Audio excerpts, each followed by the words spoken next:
welcome to the show. All right, so are you guys friends? Do you like each other? Sometimes. Sometimes.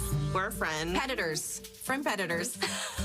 But we have competing businesses. We both make wedding cakes. That's what we do for a living. We make beautiful weddings. Yeah. When you met, who was a better cake decorator? Me. We're going to find something they agree on, I swear. Okay, I am excited for this. So two local bakers are competing on Fox's hit show, Crime Scene Kitchen. Just dripping with sass and talent over here, okay? Their first episode premieres tonight, and joining us to talk about this and showcase their amazing, beautiful dessert skills, we have Janae Cartwright and Christina Mathis. Welcome. I love the competition there. We duke it out. Do you have to play it up to try to make yourself be like, yeah, just so it's more interesting for the viewers? Yeah, for sure. Because I don't think we're really like, I mean, we definitely rib each other in real life. It's all in good fun. But, yes, definitely. Okay, so here's something that's very interesting. So Christina is a classically trained baker and Janae is self-taught. So how did that come to be as a pairing? Yeah. I was invited to apply for the show, and I thought I need to have my dear friend Christina, who is classically trained. The duo of us together is going to be dynamic, and we're going to win the show because of this. So yeah, it's kind of a fun way to go about that. Talked me into it. Tell us a little bit about the show. What was your experience like? And if people haven't checked it out, what's it about? Yeah, so I actually had never watched the show and didn't really watch the show going into it either. I think because it's what I do, I don't really watch it.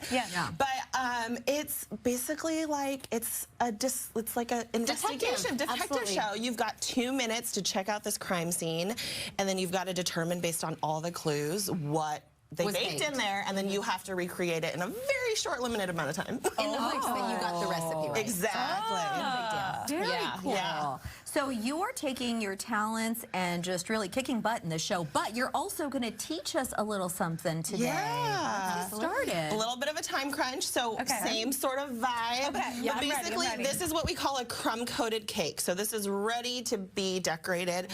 You'll see a lot of what you see semi-naked cakes out that are really popular right now. And so you could very much just serve the cake like this, put some flowers on it, and call it a day. But say you want to elevate that a little bit. I've got some Italian meringue buttercream here. Oh, yum. And so it's egg whites, sugar, and butter, and that's pretty much it. Some vanilla. I love the flop. Yeah, so everyone decorates a little bit differently, and kind of how I like to do it is load a lot on top, and then just work its way down.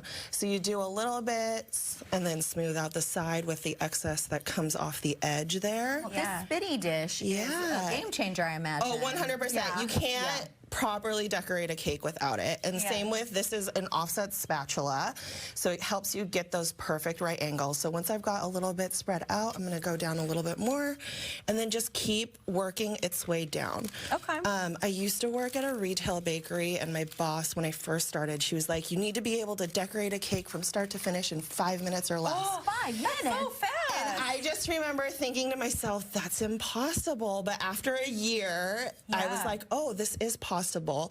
They didn't always look perfect, but when you're making tons of them, when it's first time, you got to make it they don't necessarily have to look perfect, especially when you're doing such high volume. That kind of makes sense now why people, when you see those funny cakes that come out that people will write anything on the cake, and it's like someone tells them the instructions. Just put anything on it. They said to put anything.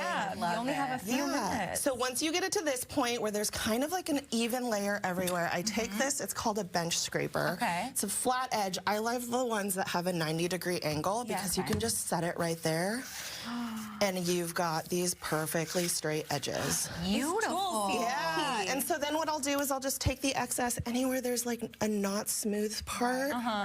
And I'll just fill it in really quickly. That's amazing. I'm just so impressed with the speed because in my day, I've only made a sheet cake or two, and you tap, tap with a spoon to try and make it look nice.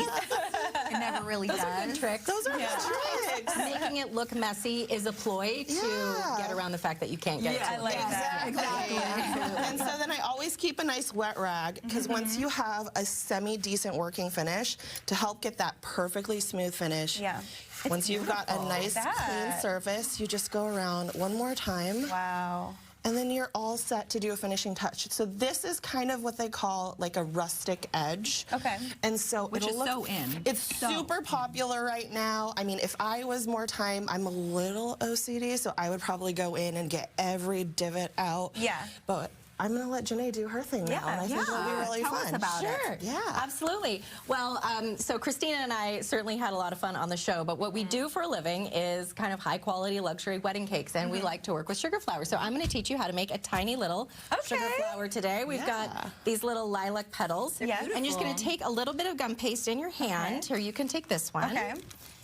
And I'll take this little guy here. And this is edible?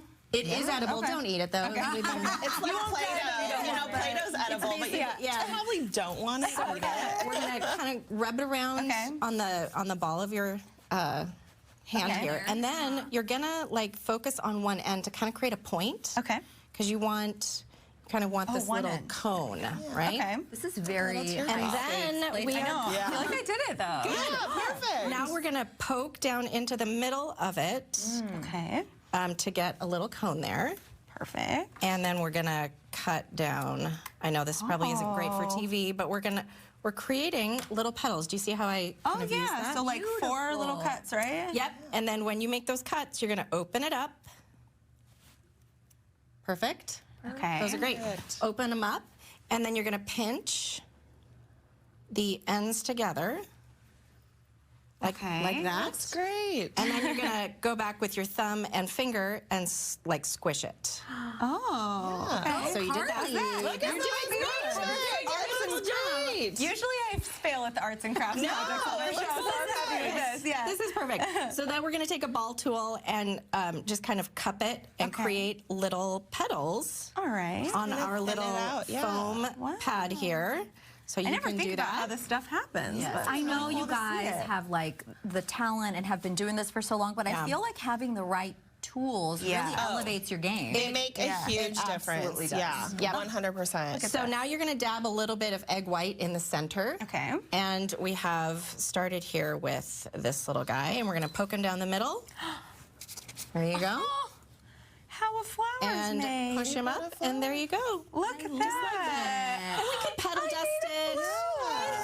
I'm so impressed. So where do I put it? Just put flowers anywhere you want. Put your spot. Right in the middle. Yeah, Just pop perfect. them Just like that. We're growing a Flower garden. Just a little flower garden on top there. like that. Yeah. Now, I have to know, A little avant-garde. you guys, what was the hardest part of the show? Oh, The time. Yeah. I mean, Yeah. you've got 2 minutes to see everything there is to see. Yeah. And because we haven't worked together in the past, it No. wasn't like we spoke each other's unspoken language. Yeah. So there was a lot of extra communicating we had to do. So that was for probably the sure. hardest. I mean, in reality, we'd only met each other in person twice. We were like Instagram friends. Yeah. So it was really fun though. I don't think I would have done it with anyone else, and nor would anyone else have convinced me to do it. That's kind of going forward. And the show is hosted by, Seattle native Joel McHale.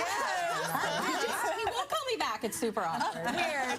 Did you guys connect over your love for Seattle? Oh, absolutely. Seattle Absolutely. sports, huge Seattle fan. Yeah, so. and we found out like where he's from is like my family has a lot of connections to there as well, and so we talked about that a little bit. It was really cool, just during off air and things Very like that. nice. Yeah. Yeah. And before we go, just really quickly, tell us how people can find your businesses. Yeah, so mine is Blue Box Bakery. You can find me at www.blueboxbakery.com or Instagram at Blue Box Bakery. So it's super Perfect. What simple. about you? I am Cake and Crumble, and you can find me at www.cakeandcrumble.com or on Instagram as cakeandcrumble.pnw. I love it. Janae and Christina, thank you so much. This Thanks is for really having fun us. making these flowers. And we posted more info on our website, fox13seattle.com/Studio13Live. All right, still to come on Studio 13 Live, we are hearing from more of the cast of Netflix's Never Have I